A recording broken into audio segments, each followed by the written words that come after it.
안녕하십니까. 한의학 입문TV 강의를 맡은 한의사 이한영입니다. 반갑습니다. 자, 오늘 똑같은 얘기 계속 반복적으로 해서 듣는 여러분도 굉장히 조금 곤욕스러울 수가 있을 겁니다. 다만 조문에 그렇게 나와 있으니까 그래도 한번 우리가 훑고 지나가야 되기 때문에 이해해 주시기 바랍니다. 자,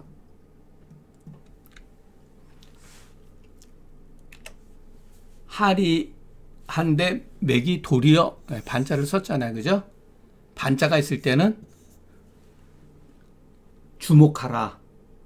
기대와 내가 예상한 것과 다르다는 뜻이죠. 현맥이 나타나고 굉장히 맥이 빡빡한 거죠. 발열하면서 신환자는 저절로 낫는다. 이게 똑같은 얘기죠. 계속해서 음병 가운데 어떤 양증이 나타났을 때, 양맥이라든가 양증의 증상이 났을 때는 좋은 쪽으로 나가는 방향이죠. 반대로 열병이 진행되는 초기에 막 갈증이 나타나고 그랬으면은 병증이 더 악화되는 거죠. 대체로 할이하면은 미하고 걸랭이연을 의외로 맥현이 반려 신한일세 고로 특히 반자를 써서 병세가 전환됨을 가르쳐 준 거다. 자, 다음 조문은 할이 기자는 마땅히 이 소변해야 된다. 소변을 이롭게 해야 된다. 여기다가 기자를 갖다가 썼다고 하는 거는 뭔가가 이유가 있겠죠. 뭔가가 이유가 있겠죠. 근데 이것이 과연 올바른 글쓰기는 아니라는 거예요. 이 올바른 글쓰기가 아니죠. 무슨 근거로 해서 이 소변을 해야 되는지 없잖아요. 여기에는. 그러니까 이런 경우는 있다고 그러더라고요.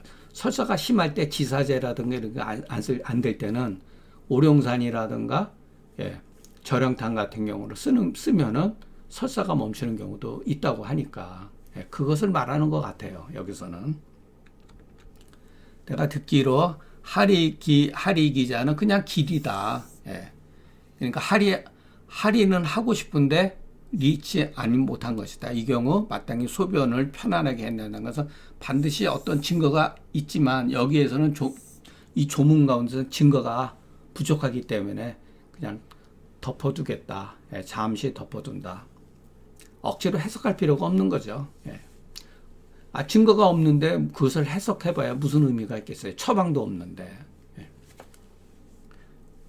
다만 여기서 이제 할이라고 쓰지 않고 기를 썼다고 하는 어떤 새로운 글쓰기법이죠. 이것이 올바른 글이 아니라는 거예요. 제 입장에서 봤을 때는.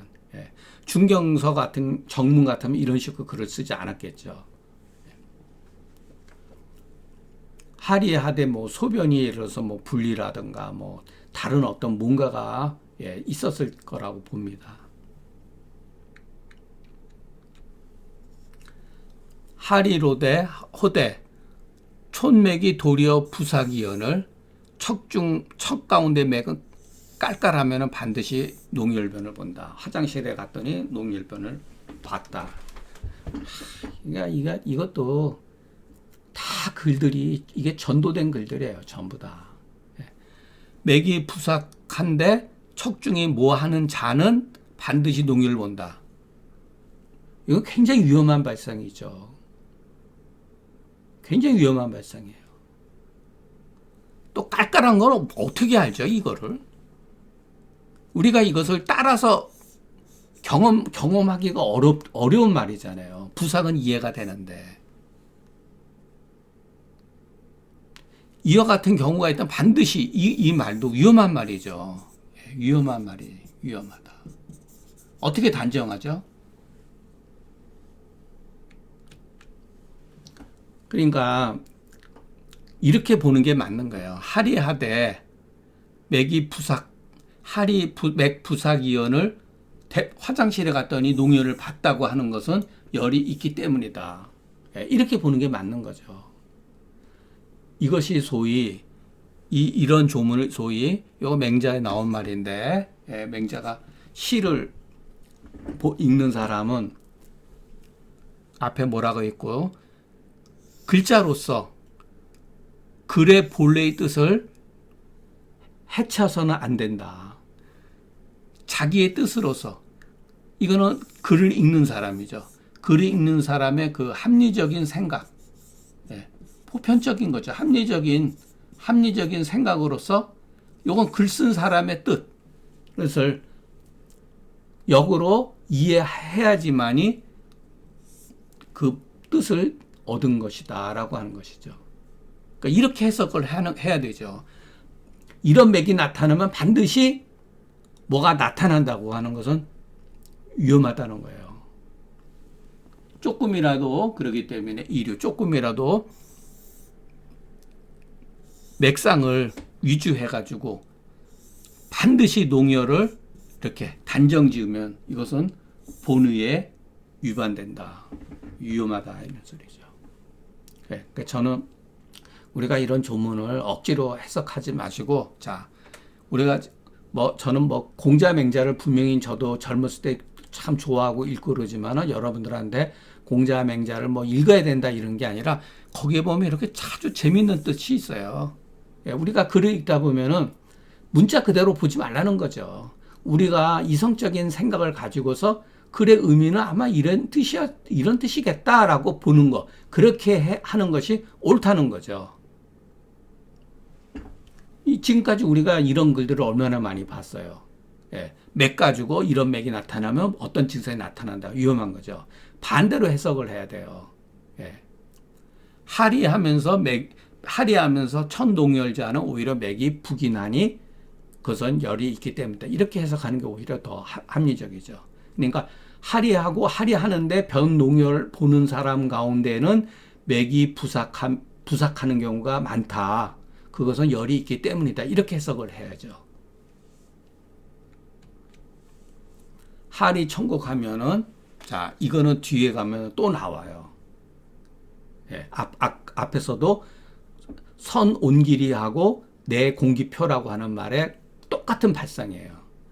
하리 여기서는 천곡이라 그랬잖아요. 음식이 소화되지 않은 게 그대로 그냥 나타나는 거죠. 음식물이 어느 정도 다 소화되고 하리하면은 별 문제가 안 되는데 아예 그냥 그 곡식 그대로 그냥 나오는 거죠. 이럴 때는 공기표를 공격해서는 안 된다. 이런 것들이 이해는 되지만 발상 자체가 표를 공격한다는 것은 계지탕을 말하는 거거든요. 계지탕 쓰면 안 된다 이런 소리거든요. 그러면 계지탕에 대해서 잘못된 편견을 갖는다는 거예요. 요 뒤에 또 나오니까 그때 가서 설명하기로, 땀을 흘리면은, 자, 표를 공격하면 안 되는데 공격해가지고 땀을 흘리게 될 때는 반드시 창만하게 된다. 이것도 이유가 있죠. 이것도. 그리고 그 예전 사람들이 이거는 그 참고로만 하세요. 어떨 때는 창이라고 쓰고 어떨 때는 만이라고 이렇게 복만, 어떨 때는 복창만 이렇게 쓰는 경우도 있거든요. 이 차이가 있다고 그러더라고요. 창만이라고 쓸 때하고 만이라고 쓸 때하고. 이 만이라고 쓸 때 하는 거는 다소 실증에 가깝고, 창이라고 썼을 때는 다소 그 좀 허증에 가깝다. 이런 식으로 구별을 하더라고요.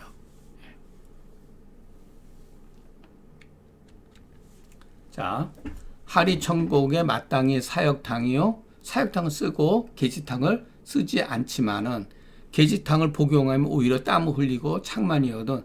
그 사람은 과연 어떤 부류의 사람이겠는가. 이거는 다음 그 36조문에서 제가 조금 자세히 말씀드리겠습니다. 그러니까 이런 방법이 조문에 따르면은 이게 이분론적 사고방식이라는 거죠. 계지탕을 쓴다고 해서 잘못된 게 아니라는 거예요. 틀렸다고 생각하면 안 되고, 계지탕의 양력이 미치지 못한다고 이렇게 받아들여야지 계지탕은 잘못된 약이다 그렇게 하면 안 되죠. 왜냐하면 계지 자체도 굉장히 따뜻한 성질을 가지고 있거든요. 거기에 생강도 있고, 예, 감초도 있고, 대추도 있고, 진정작용도 있기 때문에 결코 계지탕이 하리천곡에 쓸 수 없는 약이라고 생각할 필요가 없다는 거예요. 다만 사역탕이 보다 더 하리천곡에는 합당하다 이렇게 생각을 할 필요가 있는 거죠. 자, 오늘 계속 똑같은 내용 가지고 얘기하려니까 저도 그냥 뭐랄까 그냥 더 이상 얘기해봐야 괜히 미천만 들어.